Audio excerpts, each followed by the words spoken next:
काफी समय पहले डानी एक छोटे से पपी को अपनी जिंदगी में ले आता है। इसका नाम रखता है एंजो और वो एंजो को सबसे मिलवाता है। उसके दोस्तों को वो काफी अच्छा लगता है। उसका पहला दिन काफी ज्यादा अलग था और डानी पूरी कोशिश करता है उसे प्यार देने की, उसके लिए चीजों को कंफर्टेबल करने की। एंजो को नींद नहीं आ रही थी, इसलिए डानी उसे टीवी दिखाता है और पहली बार एंजो की नजर जाती है रेसिंग ट्रैक पर और इसके अगले ही दिन डानी उसे अपने साथ ले जाता है। दरअसल ये डानी का काम था और उसे अपना काम काफी पसंद था। इसी बीच एंजो भी बड़ा हो जाता है और वो डानी के साथ हर समय रहता था। पर इसी बीच डानी की मुलाकात होती है ईव से। पहली नजर में उसे ईव कुछ खास पसंद नहीं आती, क्योंकि उसे रियलाइज हो गया था कि डानी सारा ध्यान ईव पर दे रहा है। वो उसको अपने दोस्तों से मिलवाता है और अपने साथ रेसिंग ट्रैक पर ले जाता था। ईव उसके साथ काफी ज्यादा टाइम स्पेंड करने लगी थी और डानी का एक ही मकसद था, वो था ईव से प्यार करना और उसे हमेशा खुश रखने का। और कुछ ही समय में इनकी शादी हो जाती है। सब लोग इनके लिए काफी ज्यादा खुश होते हैं। बस ईव के पापा मैक्स अपनी बेटी के लिए थोड़ी चिंता में होते हैं, क्योंकि उनके हिसाब से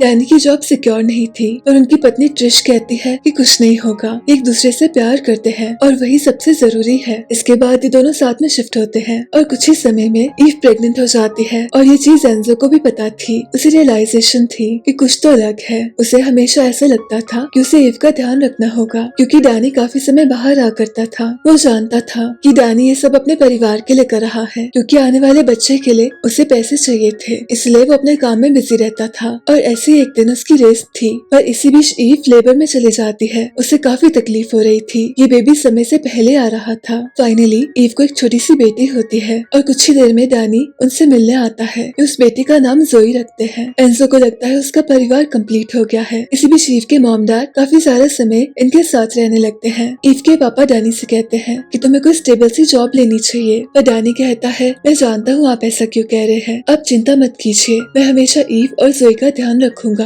मैं हर वो चीज करूंगा जो इनके लिए जरूरी हो। इसी के साथ समय गुजरता है और जोई बड़ी होने लगती है। वो एंजो को अपना भाई कहती थी। इसी बीच डैनी भी काफी बिजी रहा करता था। उसे रियलाइज होता है कि उसे फैमिली को समय देना चाहिए। ईव उसे कहती है तुम ऐसा कुछ नहीं करोगे, तुम्हें रेसिंग से प्यार है और मैं चाहती हूँ तुम उसे कभी मत छोड़ो। इसी बीच एक दिन डैनी घर पर नहीं होता और तभी एंजो को कुछ रियलाइज होता है। उसे पता चलता है कि ईव बीमार हो रही है, उसमें कुछ तो अजीब हो रहा है, पर वो कुछ भी कह नहीं पाता। वो इन दोनों को बताना चाहता था कि आने वाला समय मुश्किल होने वाला है। इसी बीच एक दिन उसे किचन से आवाज आती है। ईव जल्दी से जोई से कहती है कि उन्हें यहाँ से जाना होगा और इसी बीच वो भूल जाती है कि एंजो घर पर अकेला रह गया है। एंजो को उनकी काफी ज्यादा फिक्र थी। वो उन सबका इंतजार करता रहता है। उसके पास खाने पीने के लिए कुछ नहीं था। वो काफी सारा समय अकेला रहता है। इस बीच उसे चीजें दिखाई देने लगती है और इसी वजह से वो जोई के टॉय को फाड़ देता है, उसे खत्म कर देता है हमेशा के लिए। इसके बाद एक दिन अचानक से डैनी वापस आता है। वो देखता है कि एंजो काफी ज्यादा कमजोर है। वो उसे खाना देता है। ईव उसे कहती है कि उसका जाना जरूरी था,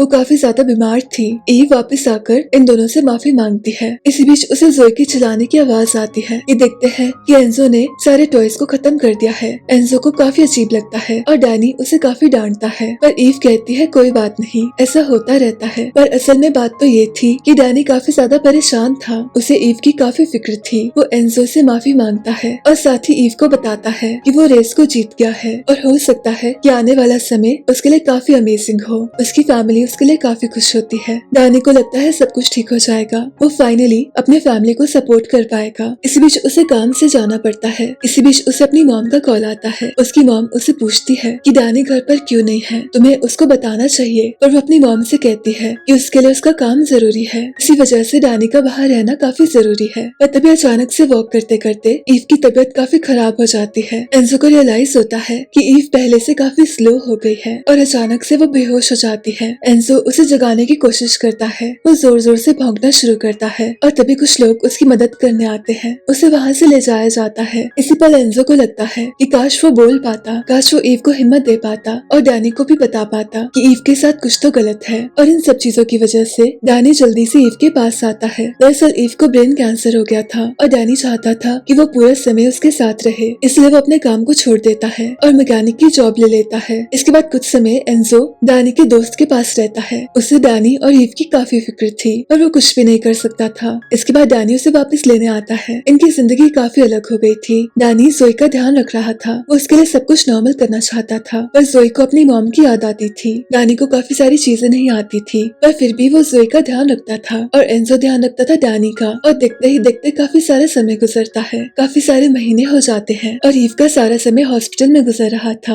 अब जोई भी इस बात को अच्छे से समझ चुकी थी कि उसकी मॉम को आराम की जरूरत है। डैनी भी काफी ज्यादा परेशान रहता था, इसलिए एंजो उसे वॉक के लिए ले जाया करता था ताकि वो फ्रेश रहे और एंजो के बहाने से वो काफी ज्यादा एक्टिव रह पाता था। इसके बाद एक दिन ईव को हॉस्पिटल से वापस लाया जाता है। ईव के मॉम डैड चाहते थे कि उनकी बेटी उनके पास रहे और डैनी इस चीज को एक्सेप्ट कर लेता है और साथ ही जोई, डैनी और एंजो इनके साथ शिफ्ट हो जाते हैं। ईव को अपनी फैमिली से काफी प्यार था। वो बस इतना चाहती थी कि वो जल्दी से ठीक हो जाए और वापस अपनी नॉर्मल जिंदगी में आ जाए। डैनी उसे कहता है सब कुछ ठीक हो जाएगा, पर एंजो जानता था कि ईव की तबीयत ठीक नहीं हो रही, उल्टा वो और ज्यादा खराब हो रही है। इसलिए वो काफी सारा समय उसके साथ रहता था। ईव के पापा को एंजो पसंद नहीं था। उनको ऐसा लगता था कि एंजो बस लेजी है, पर ईव अच्छे से जानती थी कि ऐसा कुछ नहीं है। वो सब कुछ कर रहा था जो वो कर सकता था, वो तो बस उसका साथ देना चाहता था। इसी बीच कुछ और समय गुजरता है और एंजो को रियलाइज हो गया था कि कुछ भी ठीक नहीं होने वाला। डैनी ईव के पास आता है। ईव उसे कहती है कि वो घर वापस जाना चाहती है। डैनी उसे कहता है कि जल्दी ही वो वापस जाएंगे, वो बस ठीक हो जाए। पर इसी बीच कुछ ऐसा होता है जिसकी डैनी को बिल्कुल उम्मीद नहीं थी। ईव हमेशा के लिए उसे छोड़कर चली जाती है। ये समय सबके लिए काफी मुश्किल था। एंजो जोई को चीयर करने की कोशिश करता है, पर जोई कहती है कि अब मैं छोटी बच्ची नहीं हूँ। वो काफी सदमे में होती है। सब लोग बस काफी ज्यादा परेशान थे।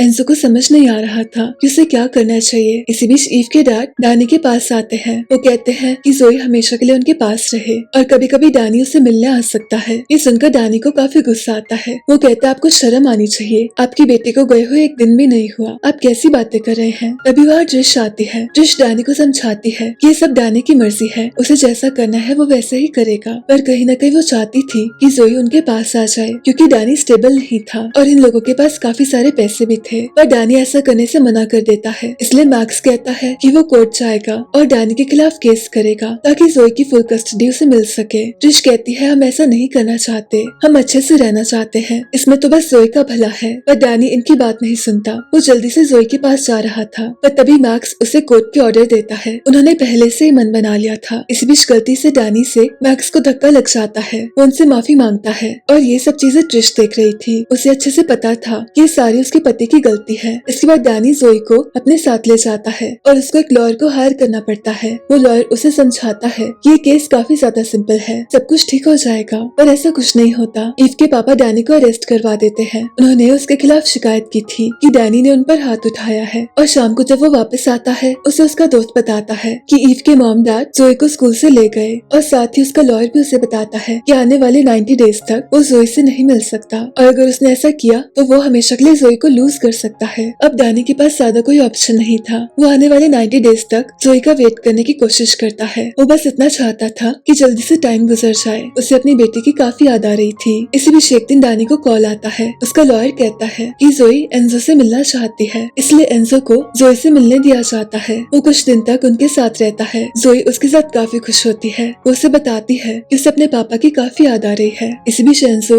इन दोनों की बातें सुन लेता है। ट्रिश मैक्स से कह रही थी कि हमें ये सब बंद करना होगा, वो उसका डैड है। पर मैक्स उसे समझाता है कि हम ऐसा नहीं कर सकते, तुम्हें कोर्ट में कहना होगा कि डैनी ने मुझे धक्का दिया था जिस वजह से उसे काफी चोट आई थी। वो ये साबित करना चाहता था कि डैनी एक अच्छा पिता नहीं है। इसके बाद एंजो जब डैनी के पास वापस जाता है, उससे एक शख्स मिलने आते हैं। वो उसे कहते हैं कि वो उसके साथ काम करना चाहते हैं और वो चाहते थे कि डैनी उनके लिए ड्राइव करे और रेसिंग करे, पर डैनी उन्हें मना करता है। वो उन्हें सब बताता है कि वो ये सब नहीं कर सकता, उसे बस अपनी बेटी को वापस लाना है। और डैनी से कहा जाता है कि ये ऑफर हमेशा उसके लिए ओपन रहेगा, वो कभी भी इनके पास आ सकता है। इसके बाद फाइनली 90 डेज कंप्लीट हो जाते हैं और जोई अपने पापा से मिल पाती है। ये पूरा दिन साथ में रहते हैं और जोई अपने पापा से कहती है कि मुझे आपके पास वापस आना है, मुझे आपके साथ रहना है। डैनी कहता है कि ऐसा जरूर होगा, मैं तुम्हें वापस जरूर लेके आऊंगा। और देखते ही देखते ये पूरा दिन खत्म हो जाता है और जोई को वापस जाना पड़ता है। डैनी का लॉयर उसे समझाता है कि अगर वो जोई से मिलना चाहता है, उसे अच्छे से रहना होगा। ईव के मॉम डैड जैसा चाहते हैं, अच्छा रहेगा कि वो वैसा ही करे। अब डैनी के लिए ये सब इजी नहीं था। इसी बीच एक दिन वो रनिंग कर रहा था और एंजो उसके साथ में था। पर तभी अचानक से एंजो का एक्सीडेंट हो जाता है। उसे काफी चोट आती है, पर लकीली उसके डॉक्टर्स अच्छे होते हैं, उसे बचा लिया जाता है। और डैनी के पास बिल देने के पैसे तक नहीं होते। वो डॉक्टर कहते हैं कोई बात नहीं, ये बाद में भी हो सकता है, अभी आप एंजो का ध्यान रखो। इसके बाद कुछ दिन एंजो को दवाइयाँ दी जाती है। वो काफी समय सोया रहता था, उसे काफी सपने आते थे और एक दिन जब उसे होश आता है, वो देखता है कि डैनी कुछ पेपर पर साइन कर रहा है। वो जोई की फुल कस्टडी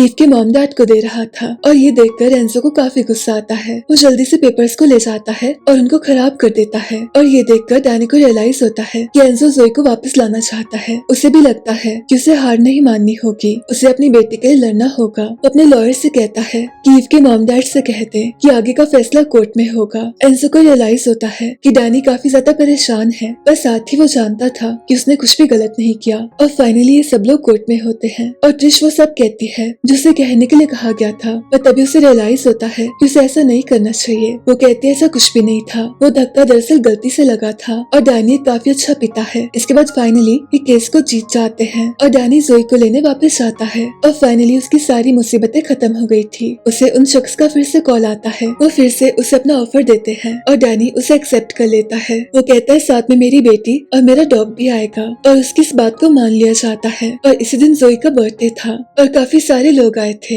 इसी बीच ईव की मॉम आती है और डैनी उन्हें माफ कर देता है। वो देखता है कि मैक्स भी आए हैं, वो बिना सोचे समझे उनको भी माफ कर देता है। अब इसके बाद कुछ समय गुजरता है। इसी बीच एंजो की तबीयत भी काफी खराब रहती है। वो काफी ज्यादा बूढ़ा हो चुका था। उसे रियलाइज हो गया था कि उसका जाने का टाइम आ गया है। उसका इस जिंदगी का मकसद पूरा हो गया है। उसने इस जिंदगी में काफी कुछ सीखा। डैनी उसे काफी ज्यादा कंफर्टेबल करता है और डैनी को भी रियलाइज हो गया था कि ये समय एंजो का आखिरी समय है, इसलिए वो उससे काफी प्यार करता है। वो उसके साथ टीवी देखता है और तभी उसे रियलाइज होता है कि उसे एक आखिरी बार एंजो के लिए कुछ करना होगा। वो एंजो को अपने साथ ट्रक पर ले जाता है और एक आखिरी बार वो ड्राइव करता है सिर्फ एंजो के लिए। वो उसे बताता है तुम मेरे सबसे अच्छे दोस्त थे और मेरी जिंदगी तुम्हारे साथ काफी अच्छी गई। वो उसे शुक्रिया कहता है। इसके बाद एंजो को गए हुए 8 साल हो जाते हैं और डैनी की जिंदगी काफी स्टेबल थी। वो काफी ज्यादा फेमस था और जोई भी काफी बड़ी हो गई थी। इसी बीच एक दिन जोई एक छोटे बच्चे को अपने पापा के पास लेके आती है। उस छोटे बच्चे के पापा डैनी को बताते हैं कि उसका नाम एंजो है